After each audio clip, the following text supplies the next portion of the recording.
Okay,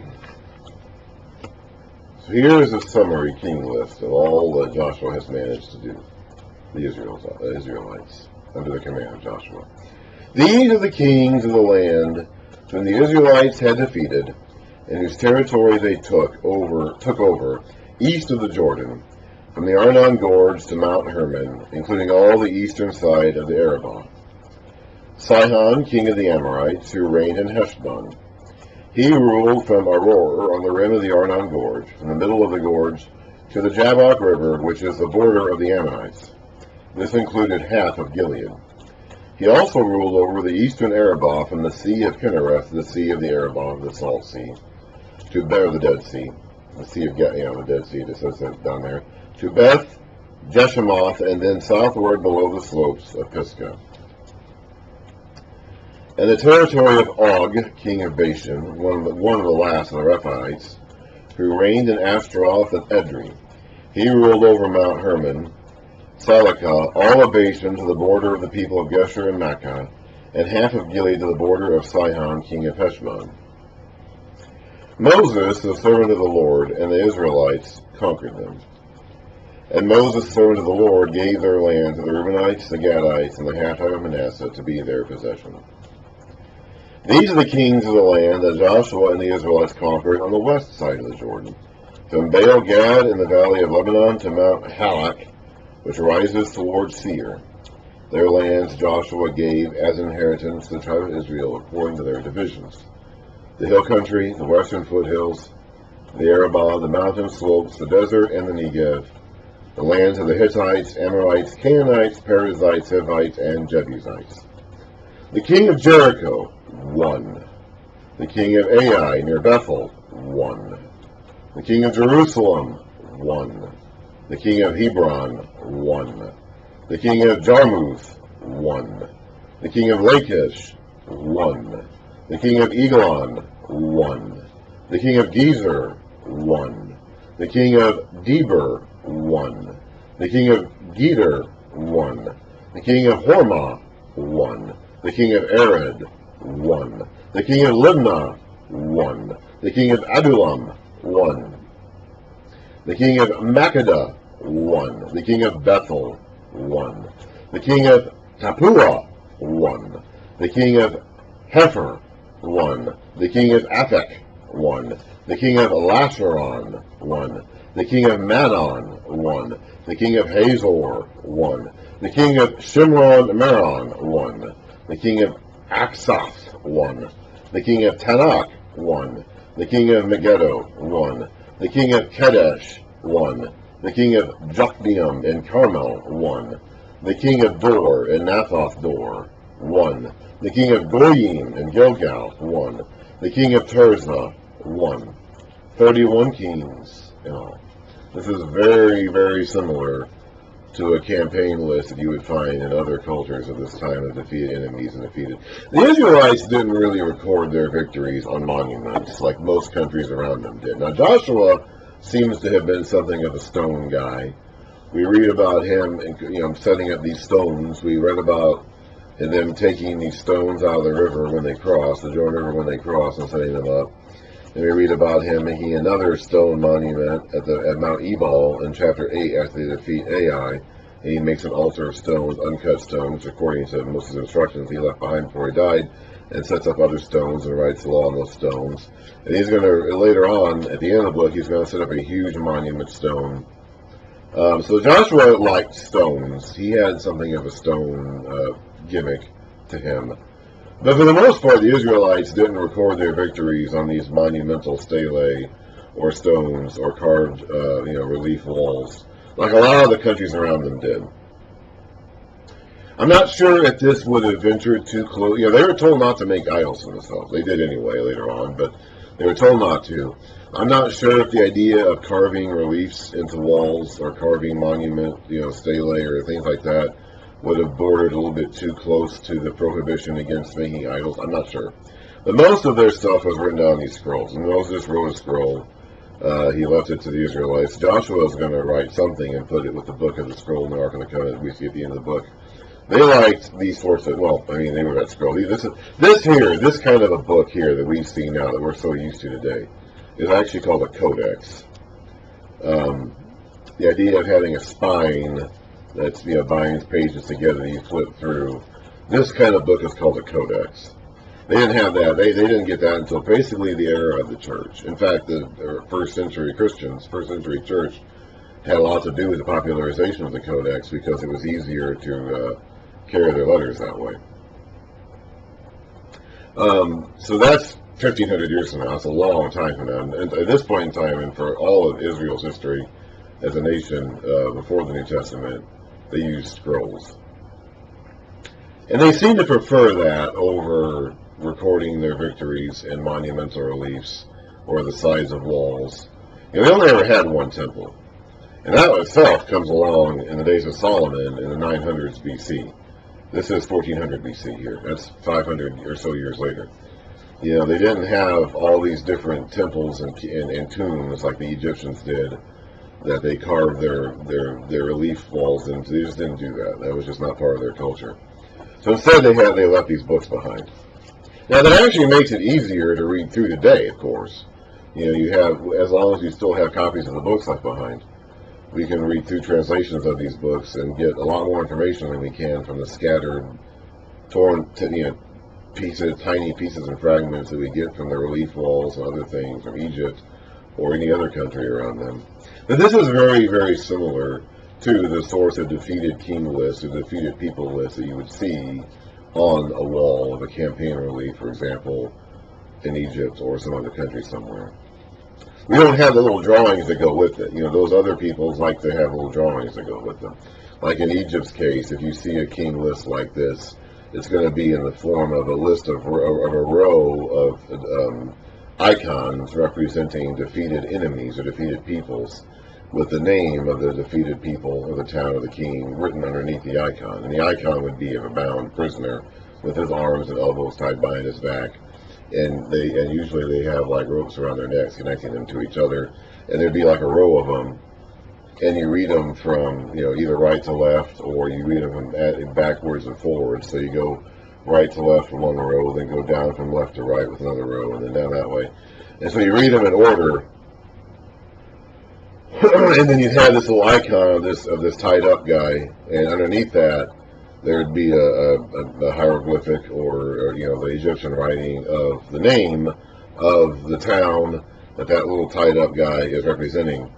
And that's basically what this is. It's just we don't have the little graphics, the little pictures, the tied up guys to go along with it. But you can definitely tell where the influence comes from here. When Joshua was old and well advanced in years, now we're going to read at the end of the book, he dies at 110. And we don't know when he was born. So we don't know how old he was compared to Moses. He clearly was younger than Moses. Moses died at 120, the year the Conquest started, 40 years after the Exodus, which we can date precisely to 1406 BC. That's the year that Moses died, at age 120. Joshua outlives Moses. We don't know by how many years. We know that Joshua dies at 110. The book will tell us at the end of Joshua. The problem is that we don't know when Joshua was born, and we don't know how old he was in relation to Moses. We can't date him precisely. I don't know exactly when this is happening. Is this happening right at the end of the Conquest, or is this happening sometime later, after Joshua has been retired for some time? And I just don't know. It's hard to say.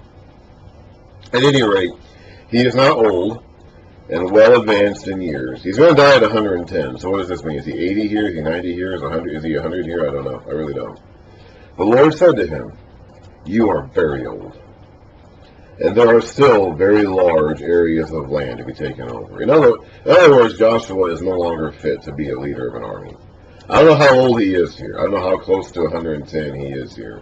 But he's old enough to no longer be fit to lead an army. This is the land that remains. This is the land that remains. All the regions of the Philistines and Geshurites, from the Sihor River on the east of Egypt to the territory of Ekron on the north, it'd be the coast, the Mediterranean coast. All of it counted as Canaanite. The territory of the 5 Philistine rulers in Gaza, Ashdod, Ashkelon, Gath, and Ekron, that of the Amorites. Now those 5 cities are important, and we're going to be hearing about those a lot in days to come. Those are the 5 cities of the Philistines. And we're going to be hearing about them a lot in days to come. We are not done with these Philistines by any means. From the south, all the land of the Canaanites, from Era of the Sidonians, as far as Aphek, the region of the Amorites, the area of the Gebalites, and all Lebanon to the east, from Baal Gad, below Mount Hermon to Lebo Hamath. As for all the inhabitants of the mountain regions, from Lebanon to Misrephoth Main, that is, all the Sidonians, I myself, God is still speaking here, will drive them out before the Israelites. Be sure to allocate this land to Israel for an inheritance, as I have instructed you, and divide it as an inheritance among the 9 tribes and half of the tribe of Manasseh. The other half of Manasseh, the Reubenites and the Gadites, had received the inheritance from Moses, that Moses had given them east of the Jordan, as he, the servant of the Lord, had assigned it to them. It extended from Aroer on the rim of the Arnon Gorge, and from the town in the middle of the gorge, and included the whole plateau of Medeba as far as Dibon, and all the towns of Sihon, king of the Amorites, who ruled in Heshbon, out to the border of the Ammonites. It also included Gilead, the territory of the people of Geshur and Makkah, all of Mount Hermon, and all Bashan as far as Salakah, that is, the whole kingdom of Og in Bashan, who had reigned in Ashtaroth and Edrei, and had survived as one of the last of the Rephaites.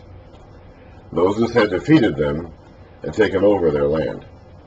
But the Israelites did not drive out the people of Geshur and Makkah, so they continue to live among the Israelites to this day. Again, I don't know what day that is. Is that in the last days of Joshua? Or is that in the days of the priest Phinehas, who outlived Joshua? Or is that in the days of someone who writes 100 years after Joshua? I have no idea. Neither do you. That is something that we simply cannot be certain about. But to the tribe of Levi he gave no inheritance, since the offerings made by fire to the Lord, the God of Israel, are their inheritance, as he promised them. This is what Moses had given to the tribe of Reuben, clan by clan. The territory from Aroer on the rim of the Arnon Gorge, and from the town in the middle of the gorge, and the whole plateau past Medeba, to Heshbon and all its towns in the plateau, including Dibon, Bamoth, Baal, Beth Baal Maon, Jahaz, Kenaoth, Mephah, Kirathaim, Zereth Shahar on the hill of the valley, Beth Peor, the slopes of Pisgah, and Beth Jeshemoth, all the towns in the plateau, and the entire realm of Sihon, king of the Amorites, who ruled at Heshbon.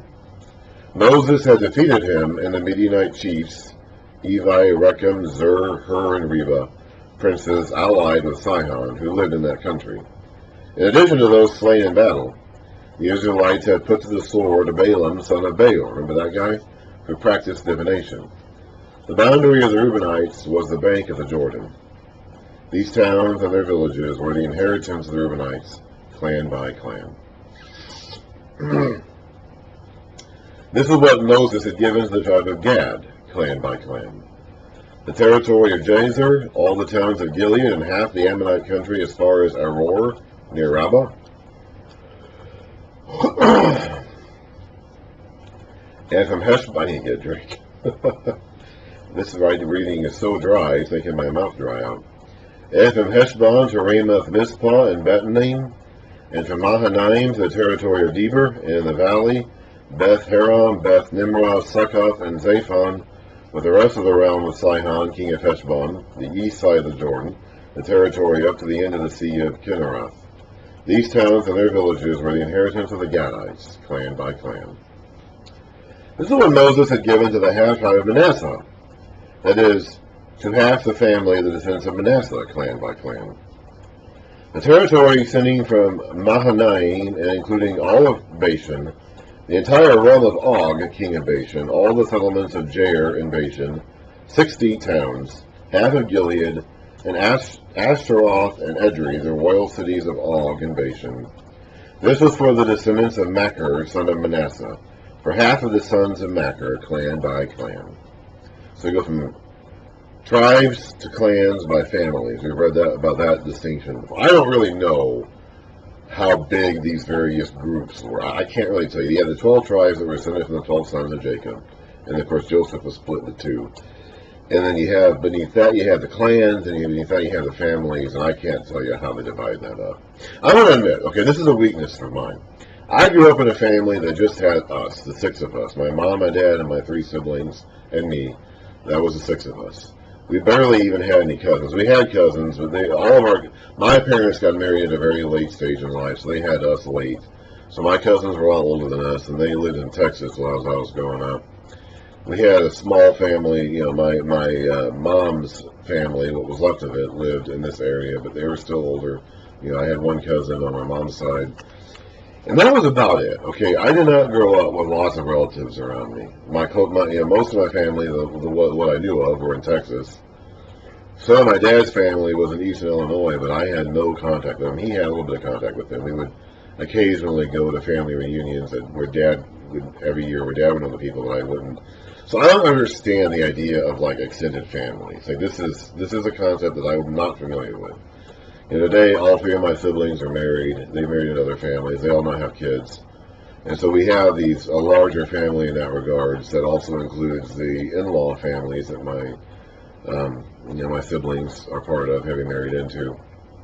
So I have a bit of a broader concept of that now than I did for many years growing up, from the time I was born to about the time I was 25 or so.